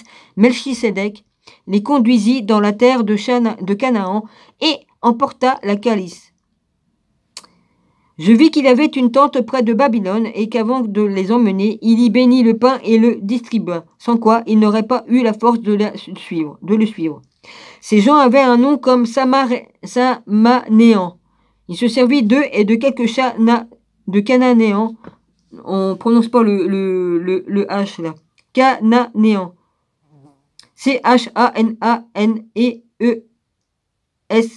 Cananeens. Habitants de cavernes. Lorsqu'il commença à bâtir sur les collines sauvages, où fut depuis Jérusalem. On voit que chaque élément de cette narration de cette époque renvoie à une symbolique précise. On rapporte pour nous avec celle du Graal. C'est pourquoi de nombreuses hypothèses voient le jour à propos de la localisation de ce vase précieux et que sa recherche par des passionnés constitue une quête du Graal contemporaine. L'enjeu demeure de taille, sa découverte apporterait la paix dans notre monde si troublé aujourd'hui. Le vase de Troie. 4 ans avant le siège, puis la prise de Constantinople par les croisés, un pèlerin russe nommé Antoine, qui deviendra plus tard l'archevêque de Novgorod, parcourait les sanctuaires de l'Empire d'Orient, dressant un catalogue des principales reliques rencontrées. Son manuscrit ne fut retrouvé qu'en 1872. Il précise qu'à la basilique Saint-Sophie, Antoine avait trouvé un petit vase de marbre. Il se serait agi de celui utilisé par Jésus-Christ le jeudi saint lorsqu'il célébra la dernière scène. Catinum, Parvum, Marmoram, Quo, Usus et Christus, Quum, Coernam, Cum, Discipulis, Celebravi, il y a un T au bout, Feria, Kenta, Majori.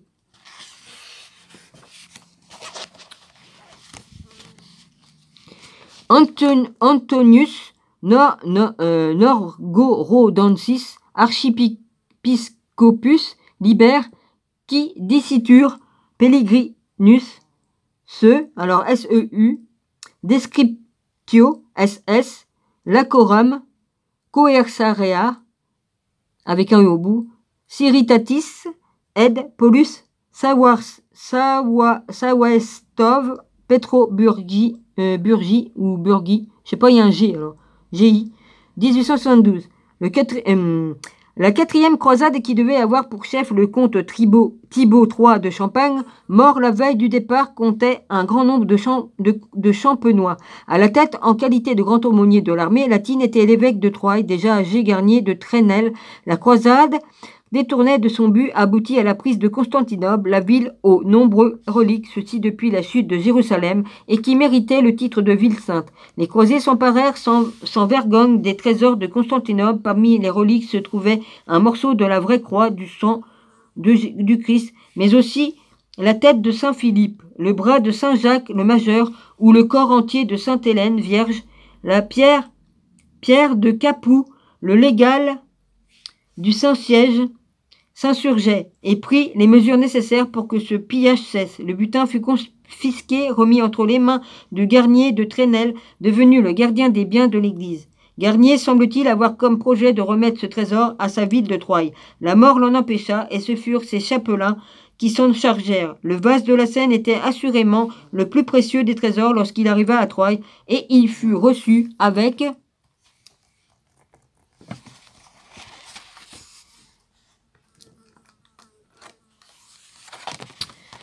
oui, puis je montre l'autre en même temps, hein. Vas-y, le calice, voilà.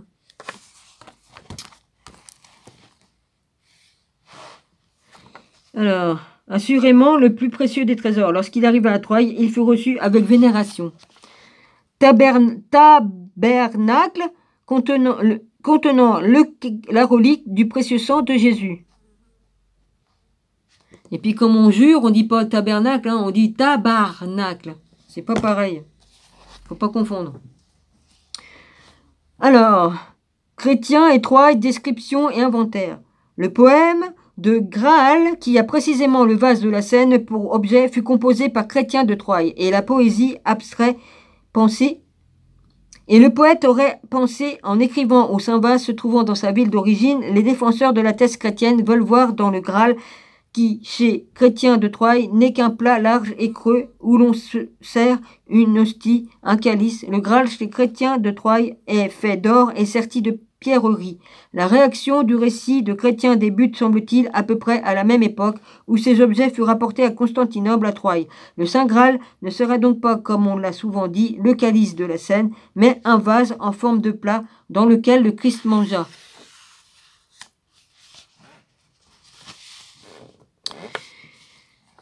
L'agneau pascal et consacra le pain eucharistique, ce qu'on trouve affirmé dans les mots de Lancelot du Lac. Ce Saint Graal, si est le verso, est en Notre Seigneur mangea l'agneau en la maison Simon le lépreux. Les vers tirés de Perceval semblent signifier que le Christ y consacra la Sainte Eucharistie. Joseph d'Arimathie a cuit. Jésus grille Christ. Ah, il écrit, il écrit d'une autre façon que nous-mêmes. A cuit Jésus. C'est marqué J-H-E-S-U Christ, C-R-I-S, fut baillé, B-A-I-2-L-I-E. Quand de la croix fut destacé, ça rend en vieux français. Et Pilate qui l'y bailla. Por ses soldats l'y donna, Nicodémus le despendit, et à Joseph s'y le rendit. Ses plaies prirent à saigner, ses vestiales fisques appareillés, anses dégoûtèrent sans mentir. Vous le porterez ja bien veilli. Et sacrément fist en Jésus, le jour d'elle juste dit absolu. Des juste dit, J-U-S-D-I, absolu. Absolu. Bah non, il n'y a pas de P. Oui, mais c'est parce qu'il y a des mots de chez nous, vas-y, Absolu en un mot. A-B-S-O-L-U. Je suis désolé, hein, j'ai un mal de chien digéré. Ce qui arriva le jeudi durant lequel on observait les péchés absolutionnis d'hier. Pourtant, il semble d'après de très érudits Closely, qui le mentionne dans son mémoire historique et christique pour l'histoire de Troyes, qu'en 1407, les chanoines de la cathédrale de Troyes ne savaient plus où juste ce qu'était le vase précieux déposé dans leur trésor, et que Grosselet décrit ainsi. Ce vase de porphyre, ou de quelque autre pierre plus précieuse, en forme de petit bassin, a 1,5 pied environ de diamètre, y compris un bord d'argent qui en augmente la circonférence. Le fond est enrichi d'une croix d'or ou d'argent doré fixée à la circonférence par ses 4 extrémités. Le bord d'argent est chargé de 4 iambes, I-A-M, il y a 2 points sur le I, B-E-S, grec, en lettres capitales gravées en relief. Le caractère de ces lettres maigres et allongées est assez semblable à celui des lettres capitales que l'on voit dans quelques manuscrits du temps de Charlemagne. Pourtant, les moines distinguaient bien l'inscription grecque qui en indiquait la nature et l'origine, mais on n'étudiait plus guère le grec à l'époque. On racontait toutefois que ce vase avait servi à Jésus-Christ. C'est alors qu'un pèlerin venant de Grèce arriva à un point nommé dans la ville de Troie. On lui demanda de traduire l'inscription. Voici sa traduction en latin.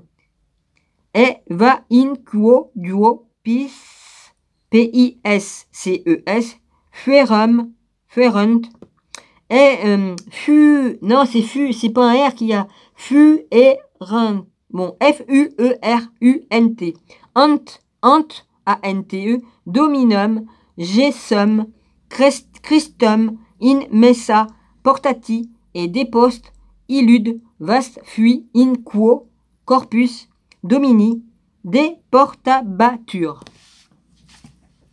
Je fais de mon mieux. Soit, ce vase est celui où 2 poissons furent apportés sur la table devant notre Seigneur Jésus-Christ. NS, notre Seigneur. Voilà. Et depuis le corps du Seigneur y était déposé.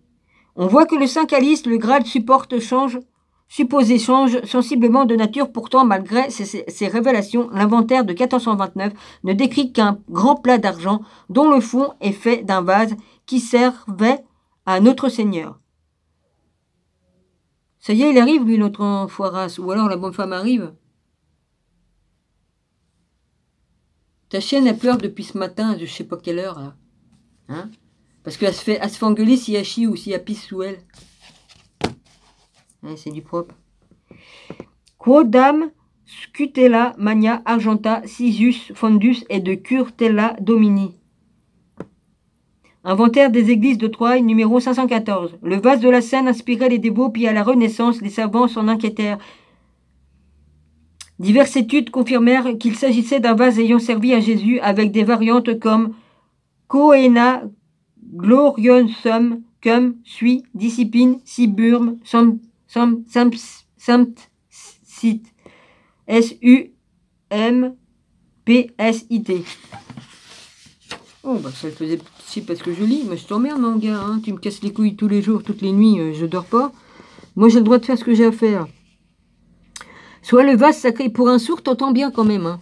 Ouais, il entend vachement bien quand même pour un sourd, c'est bizarre. Hein. Surtout quand je lui parlais avec sa télé tellement à fond que normalement, je lui parlais normalement tel que je parle là.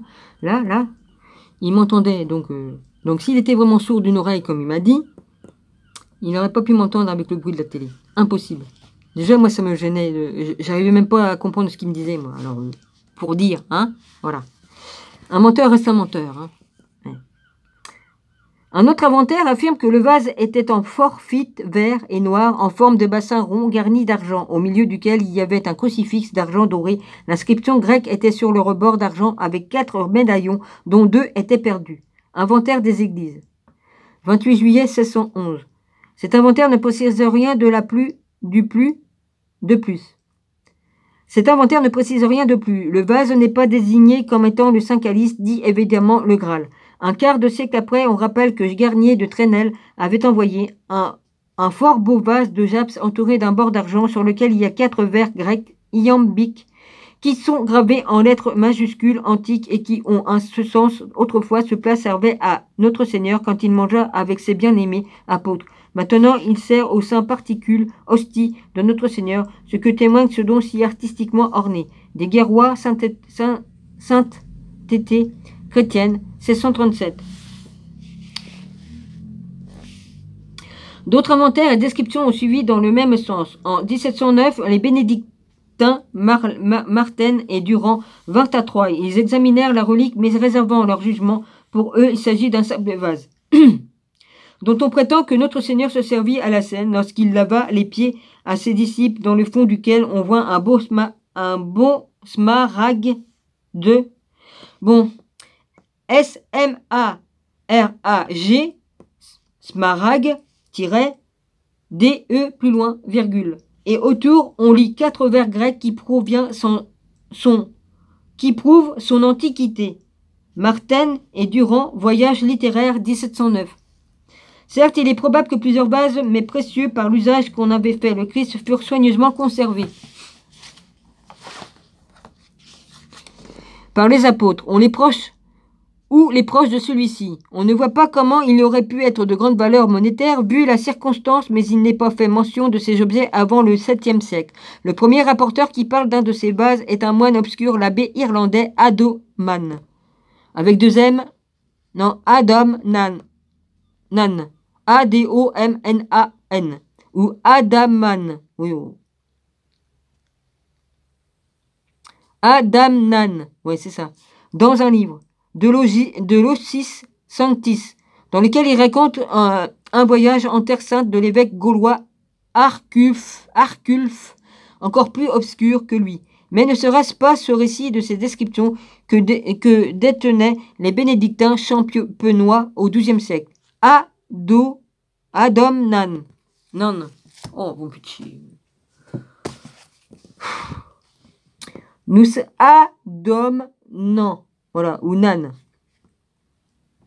Nous savons qu'autour de 1200, l'existence du vase est connue et qu'il est tout aussi notoirement connu que Constantinople possède des choses merveilleuses. La preuve vient de Peregrinatio Silvae, ou Silva, avec un au bout, un œuvre du XIVe siècle, du XIVe, en douille. C'est un 5, c'est un V, puis devant il y a un I ou un L, donc ça fait 4 moins 1, ça fait 4. 4e siècle, qui confirme les descriptions du moine Adomnan. On peut cependant affirmer que le vase conservé à Troyes n'est pas le calice où fut consacré le sang du Christ. D'après Adomnan, ce calice vénéré à Jérusalem par l'évêque d'Arculf était en argent et le vase de Troyes, au contraire, était de jaspis ou de porphyre. Vu ses dimensions, le vase de Troyes ne servait pas à dresser l'agneau pascal, mais était la patène ou l'Eucharistie qui fut consacrée pour la première fois par le Christ lui-même. On n'en saura pas plus. Vous avez qu'à y demander, il vous le dira. Le vase fut officiellement détruit en 1794 par les révolutionnaires, mais on raconte qu'un homme pieux a réussi à le détourner et qu'il se retrouvait quelque part en Champagne, attendant un nouveau Galahad. En Galicie, à Deligo, le Saint-Sacrement est exposé en permanence sur l'autel majeur de la cathédrale depuis des temps anciens. Cet autel de facture baroque resplendit des rayons d'or et d'argent émanant de l'ostentoire géant présentant l'hostie au-dessus d'un calice, et c'est aussi ce qu'on voit sur le blason de la province devenue région autonome en 1981. Le calice a pour blason un calice surmonté d'une hostie. Les représentations anciennes de ce blason montrent indifféremment un calice ou un ciboire. Les formes en sont variées. Il semble que la Galicie ait été depuis fort longtemps une terre de débat théologique. Farouche à propos de la présence réelle du Christ de l'Eucharistie, un évêque de Lugo eut l'idée de la rappeler par l'exposition permanente du Saint-Sacrement situé sur Camino, France.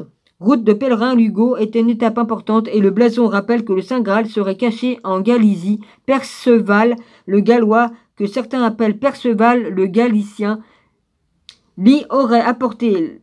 La Galicie est vaste. On se trouve le Graal, si tant est qu'il s'y trouve, dans l'église de Cebrero, prétendent certains mystiques. Voyons la légende ou l'histoire.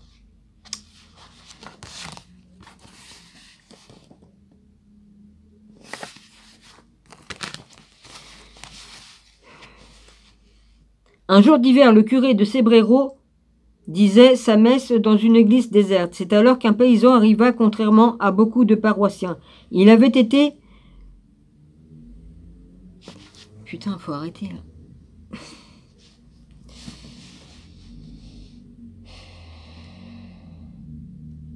On dirait qu'on me met dans un corset de fer au niveau des vertèbres. On croirait qu'on me prend comme ça, puis qu'on... Transustantation. Un jour d'hiver, le curé de Cebrero disait sa messe dans une église déserte. C'est alors qu'un paysan arriva, contrairement à beaucoup de paroissiens. Il avait affronté le mauvais temps intérieurement. Le prêtre se moqua de ce pauvre homme en pensant qu'il avait fait beaucoup d'efforts pour peu de choses. Immédiatement, l'hostie de la patène devint un morceau de la chair du Christ et le vin contenu dans le calice devint sang du Christ. Le prêtre y vit une preuve éclatante de la transubstantiation. Longtemps, dit-on, la chair non putrifiée resta sans la patène. Ah oui, mon rabbi, je vais t'écrire quelque chose parce que ça me revient, j'ai oublié de te l'écrire, c'est pas grave. C'est pas grave. Bon, j'espère que je vais pas oublier d'ici là. S'il vous plaît, faites que je me souvienne là-haut là, de ce que je veux écrire. Parce que avec la fatigue et puis tout ça. Alors, resta sur la patène. Et le sang dans le calice et sur le corporal où il y avait débordé. Mais un jour, la reine Isabelle, la catholique passant par là, sur la route de Compostelle, donna l'ordre de déposer les reliques dans 2 reliquaires de cristal qu'elle fit confectionner, ce que l'on voit encore aujourd'hui. Les guides touristiques déclarent aujourd'hui que dans le sanctuaire est exposé le Saint Graal Sancto Gria Gallego, symbole héraldique de la Galice. Élément figuratif. Cette légende maintes fois reprise daterait du XIIIe siècle, mais nous n'en avons que des relations plus tardives au XVIe siècle et XVIIe siècle. Au pied du calice héraldique sont apparues des croix, d'abord 6 et après 7. Pour certains héraldistes, ces croix sont devenues la représentation des anciennes provinces du royaume de Galice, Santiago, Lugo, Ourense, Tuy, Mondonedo, Betanzo et à Caruna, pratiquement toutes marquées d'un fort caractère religieux dû à leur condition épiscopale. Dans certaines occasions, ces croix sont remplacées par des coquilles, symboles de Saint Jacques, mais souvent par des étoiles symbolisant la Voie lactée. Le compo stella, champ d'étoiles étymologique. Dans tout le cas, 3 éléments sont placés de chaque côté du calice et le dernier au-dessus. Ces éléments figuratifs étaient dus autant au souhait des artistes de remplir le champ du blason comme de la préoccupation idéologique diverse, mais cathédrale de Saint-Jacques de Compostelle. Oh, je l'ai vu, tiens, grâce à une amie qui voyage. Coccinelle. Annabelle Coccinelle. Je crois qu'elle y est allée, la montrer. Il me semble, hein. Bah, je fais de la pub pour ça. Je fais de la pub, tant pis. Hein? Ces légendes maintes fois reprises, c'est pas tant pis, non, je fais de la pub, elle est sympa comme nana, elle voyage et puis elle montre pas mal de pays. Cette légende maintes fois reprise daterait du XIIIe siècle, mais nous avons que des relations plus tardives. Au XVIe siècle, XVIIe siècle, au pied du calice héraldique, sont apparues des croix, d'abord 6 et après 7. Oui, bah je l'ai lu ça, Andouille. Ouais, bah oui, c'est après, il faut que tu continues, Dominique, sinon si tu remets le truc pareil, ça le fait pas. Diverses, mais toujours dans le but d'exalter le royaume. On voit que la représentation du calice, les coquilles, le nombre 7 marque encore une variation dans la symbolique que le blason de la Galicie ne livre pas ses secrets d'un seul coup, mais l'assimilation du pèlerinage à la quête est constante dans beaucoup de récits locaux. À tel point qu'il y est dit qu'un jour, un pèlerin allant à Saint-Jacques trouvera le Graal en chemin. Pur et impur, le Graal et les cathares. Ah bah moi j'y suis pas allé, ça m'aurait bien plu.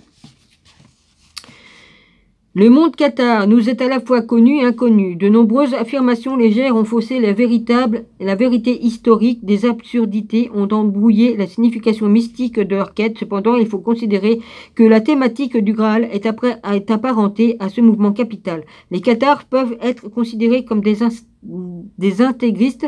Leur interprétation des Écritures est d'abord littérale, ce qui finit généralement à créer un dualisme comme c'est le cas en l'espèce. Ainsi, les cathares pensent le monde en opposition, en partage de 2 sphères, l'une bonne, l'autre mauvaise. C'est une grande vérité. Et le monde tangible est forcément mauvais, créé par le diable. L'autre, le monde invisible, œuvre de Dieu, ce serait accessible qu'au pur. Il est peuplé par des anges. L'un de ces anges s'est révolté contre Dieu. Par l'orgueil, il a été chassé du monde pur avec les complices de sa révolte. Ce dernier installé dans le corps d'un être humain sont aussi leur âme. Le Christ est venu pour les sauver. De ce fait, Jésus n'est pas considéré comme le Rédempteur. Il ne résout pas le problème du péché. Il ne fit qu'apporter le message du salut. Il est venu pour révéler à chacun son origine céleste. Et ben voilà, on est tous des... Voilà, on est tous enfants de Dieu. Nous sommes...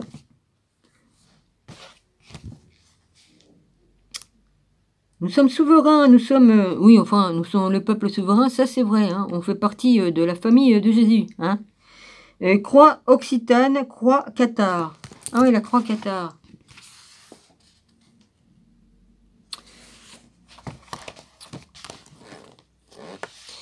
Alors, son origine céleste. Oui, je l'ai mieux dit dans une autre vidéo, mais là, vas-y. Hein.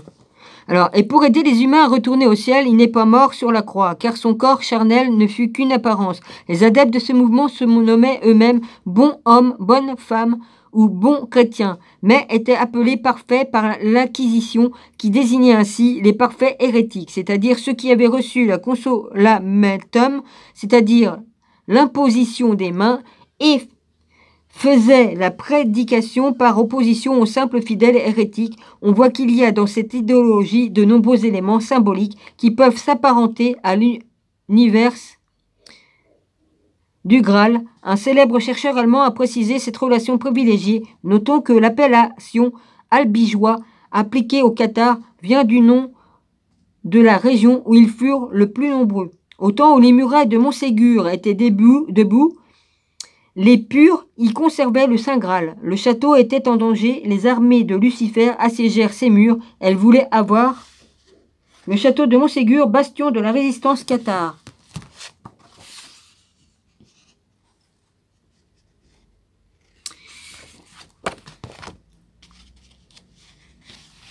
Alors, elles voulaient avoir le Graal pour le réinsérer dans la couronne de leur prince, d'où il était tombé sur terre lors de la chute des anges. Alors, au moment le plus critique, une colombe blanche arriva du ciel et fendit de son bec le Tabor. Esclamonde, sa gardienne, jeta le joyau sacré dans la montagne qui se referma. Ainsi fut sauvé le Graal. Lorsque les diables entrèrent dans le château, ils arrivèrent trop tard. Dans leur fureur, ils envoyèrent au bûcher tous les purs au camp des crémas. Ah, donc créma, ça vient de crématorium. Crématorium, ça vient de créma, je veux dire. Oh, dis donc, je fais marcher ma... Otto R-A-H-N, la croisade contre les Albigeois en 1933. Bah, dit, c'est marqué comme ça, moi je le dis. Hein. Moi je marque ce qu'ils ont écrit. Hein. Même s'ils se sont trompés, ils se sont... Bon, bah tant pis, vas-y. Hein.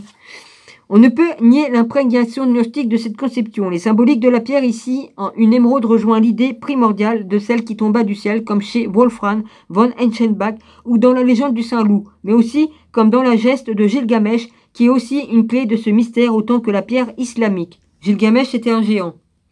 De plus, l'émeraude pierre de la connaissance symbolise aussi le troisième œil, qui est celui de la clairvoyance. Là, le cristal qu'on a dans le cerveau, là. Les oiseaux, ils en ont aussi. Perdu lors de la chute de l'esprit dans la matière. Mais l'émeraude nous ramène aussi à l'évangile de Nicodème, puisqu'il est dit que Joseph d'Arimathie aurait recueilli le sang divin dans une coupe d'émeraude tombée des blessures du Sauveur, causées par le coup de lance du centurion Longin, lors de la crucifixion. Non, c'est pas lors, après la crucifixion. Après, pas lors. Cette pierre creusée en forme de coupe est aussi... Oui, c'est moi qui interprète peut-être mal, mais bon. C'est pas pendant, voilà, je veux dire, c'était pas pendant la crucifixion, c'est après la crucifixion. Voilà, Cette pierre creusée en forme de coupe est aussi la précieuse gemme que Saint Michel recueillit lorsqu'il vainquit Lucifer. La gnossérienne précise que cette pierre fut la possession de Moïse lui-même, qui la vit tomber du ciel avant que Salomon ne la conserve dans son trésor. Cette origine du Graal se trouvait chez Guillot de Provins, selon Wolfram von Eschenbach. L'origine du Graal résolument céleste en fait un symbole de choix pour la mouvance cathare. Dans la fin du récit de Wolfram, il est fait aussi allusion à une origine asiatique de cette pierre. Du fait de la grotte de Montréal de Sauce, près de Caboulé dans l'Ariège, on a retrouvé une fresque fort dégradée, datant sans doute devant le 12e 13. Datant le 13e siècle. sans doute d'avant le XIIIe siècle, Elle montre le vase mythique du Graal entouré de croix avec une épée et un soleil rayonnant. Mais il semble que le traitement de cette œuvre d'art mystique évoque une esthétique mêlée à la fois traditionnelle du cru, mais on en perçoit une influence orientale, ce qui fit penser à Doeda Rocher, un chercheur passionné, que cette peinture est vraisemblablement d'origine templière. Vu le lieu, un ancien relais de l'ordre sur le chemin de Saint-Jacques de Compostelle, non loin de là, a Mirepoix, ce qui lui permet de relier le Graal à l'ordre du Temple.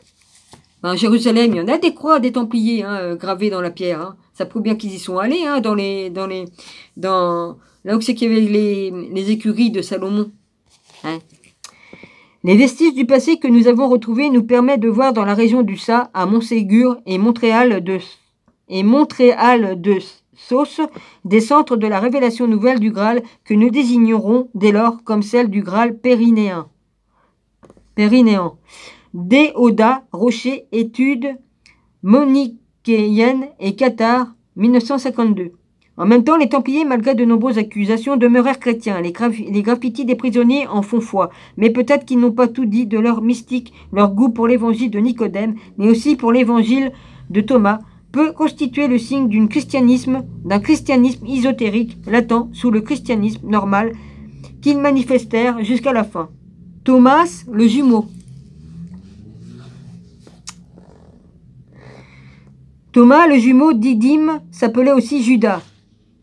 Il fut chargé par Jésus d'une mission particulière, évangéliser les Indes. Thomas, le doute et l'anti-Judas, portait le même nom que l'autre présente. Ça fait 2 Judas. À lui seul, la dualité fondatrice du plus, il partit avec Jude, l'autre apôtre, ainsi nommé.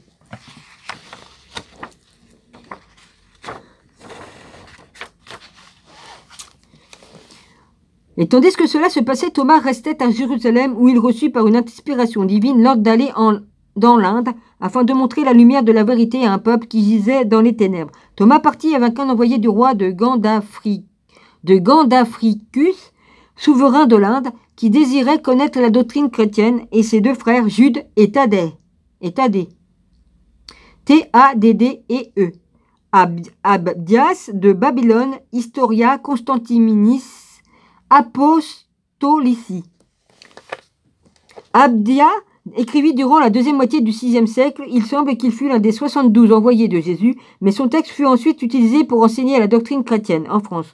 Il eut un grand rayonnement en Gaule, et pour s'opposer aux hérésies, en particulier la gnose, ce travail extrêmement précieux reprend des ouvrages beaucoup plus anciens qu'Abdias résume et d'où il a tiré des traits, ceci dans le but de préciser l'enseignement catholique.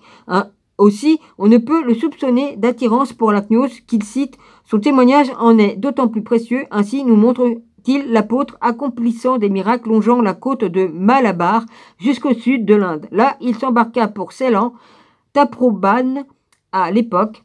Devant l'agrément de l'île, Thomas imaginait qu'il s'agissait du paradis terrestre. Peut-être fut-il confronté en cela par une légende locale maintes fois citée et qui semble fort ancienne. C'est dommage que j'ai pas gardé mon livre que j'avais parce qu'il y a les anciennes cartes qui prouvaient. Bon, bah tant pis, Ici vécurent Adima, le premier homme, et Eva, sa femme, tentés par le prince des Rakshas, géants ou démons. Ils voulurent voir ce qu'il y avait au-delà du merveilleux jardin mis à leur disposition par Brahma. Curiosité fatale, car ayant traversé la mer et sautant d'un récif à l'autre, ils abordèrent une terre de désolation dévastée par les mauvais esprits. Le Décan, ou le Décan, D-E-K-K-A-N, pays du sud, dont l'aspect ne tarde pas à épouvanter les téméraires transfuges, voulant alors regagner leur beau jardin. Ils constatèrent avec effroi la disparition de certains des rochers qui leur avaient servi de passerelle. Ainsi Adima et Eva, condamnés à rester sur une terre hostile, connurent-ils désormais la tristesse de la condition humaine. On ne sait si la légende est vraiment locale ou s'il s'agit d'une adaptation de la jeunesse datant de l'arrivée de Thomas et de ses compagnons. Peut-être y a-t-il un mélange des deux. Cela dit, Thomas déchanta vite. La jungle tropicale est un calvaire, un enfer. Mais sous la conduite d'une étoile, il rejoignit l'intérieur de l'île, finirent par arriver auprès d'un temple où on le disait construit par les anges. Mais la première pierre aurait été posée par Adam. Ce temple a été assimilé au fil du temps au tout premier temple du Graal, ce qui nous rapproche de Wolfram d'Eschenbach. En effet, ce dernier écrit. Tu auras le temps ou pas? Le païen Flégétanis découvrit en examinant les constellations du profond mystère dont il ne parlait qu'en tremblant, il était, disait-il, un objet qui s'appelait le Graal. Il en avait clairement lu le nom dans les étoiles. Une troupe d'anges l'avait déposé sur terre, puis s'était envolée fort au-delà des astres. Les anges étaient trop purs pour demeurer ici-bas. 12 tables. Ce temple abritait 12 tables de bronze gravées d'une très fine écriture. Ah ben dis donc, pour écrire dans du bronze en très fine écriture, il devait avoir des appareils électroniques, hein. C'est pas pour graver, hein. C'est pas possible, hein. Ainsi concordant les diverses explications du Graal, coupe de sang, de l'émeraude et du livre de la connaissance dans Titurel, on voit une allusion à une origine orientale du Graal. Dès lors, ces concordances fondent l'histoire que l'on peut lire en filigrane sous le mythe, et l'on voit comment le mythe a perduré. Le Graal, comme différentes pierres précieuses, a sans doute suivi la route de la soie qui menait de Ceylan, entre autres, et à la Gaule, ainsi qu'en atteste la présence de grenats venus de cette île dans les tombeaux des nécropoles. Oh, j'en avais une alliance en grenat mérovingienne. Ainsi, c'est une copine qui me l'avait donnée. Ainsi, le voyagea-t-il, on en trouve les traces selon la tradition à Jérusalem, à Rome, en Espagne, en Visigothique, et l'on pense que les tables de bronze furent déposées dans une crypte creusée dans le rocher de Montségur. Temple solaire des Cathares d'Occitanie, voici pourquoi Montségur attend toujours le chevalier folle et pur qui révélera au monde le message lumineux du Graal. Entre 1929 et 1936, Otto Rahn chercha le Graal dans cette région. Hélas, ses recherches n'aboutirent pas. L'humanité, si le Graal n'est pas trop trouvé, devra attendre le brise du 7e sceau, comme il est dit dans l'Apocalypse. Ouais, ça va pas tarder.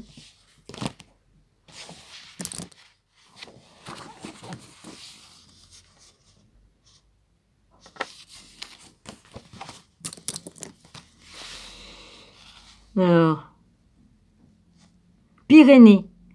La localisation du Graal pose décidément bien des questions pour certains. C'est assurément la grotte magique d'Hercule.